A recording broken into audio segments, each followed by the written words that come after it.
So it's always, I was just getting done saying, it's always better when it's a family affair. So we see I've got father-in-law Terry, brother-in-law Derek, Samson. Let's go over where we've gotten things to so far.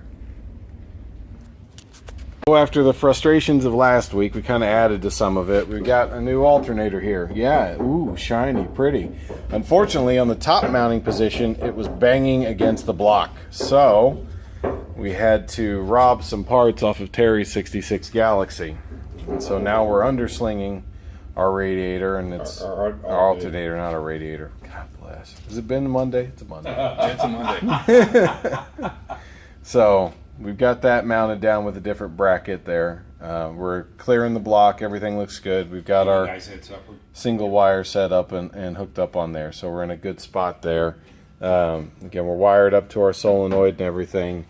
We've got our whole bunch of our wires plugged together in the coil, wrapped up and protected in some nice little plastic tubing to help keep things nice and clean and pretty, clear up into our coil wires and everything with our water temperature sensor and all that. So hopefully that helps keep things looking nice across there. Samson was just testing and making sure that our accelerator pedal is working. My goodness, are you dirty? I'm making myself more dirty. I think you made it worse. I think that's exactly what we need for a little boy. So we've got our harness all clipped up on this side, and again, a couple of things on this harness that I'm finding. So again, the oil temperature sender wire from the factory is bundled on this, the harness that goes on this side to the starter, the solenoid, and the battery side of things, and that's wrong. That needed to go out this side.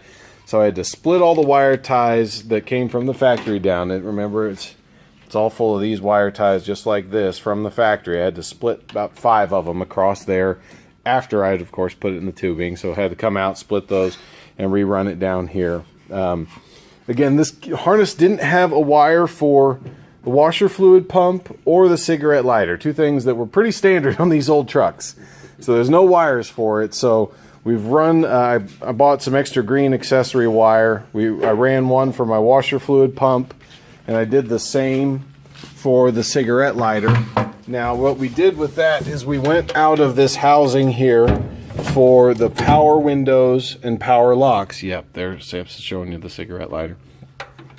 Which, I'm never putting power windows and power locks on this truck.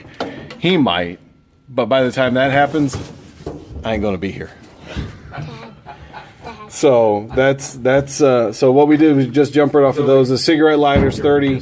This one's 15. The power windows one is that's now going to the washer pump is 15 amps. So we went off of those pieces. So we're using that power block there as opposed to just letting it hang. So Sam's showing you the ashtray there, which he's amazing. He's amazed because no car that's been made since about 10 years before he was born had an ashtray. So we're getting there. I just got the flasher unit in. We didn't get a chance to get it on tonight, but that goes on in between the steering, the turn signal wiring, the steering piece here, and the harnesses wiring piece. So expect that to come in there. And again, they didn't include a little momentary switch button for the washer pump. This is just an auto parts store special one that it takes a hot wire in and a hot wire out. It takes a hot wire in to the pump and a hot wire out to there. So that's in good shape. But we're coming right along. And the gas pump. The gas pedal. Yeah, you checked that the throttle cable's working. I'm glad you did that. We need quality testers like that. So we got a family affair going on everything here tonight, but it's coming along. Wish me luck on my projects. Good luck on yours. Really, good luck.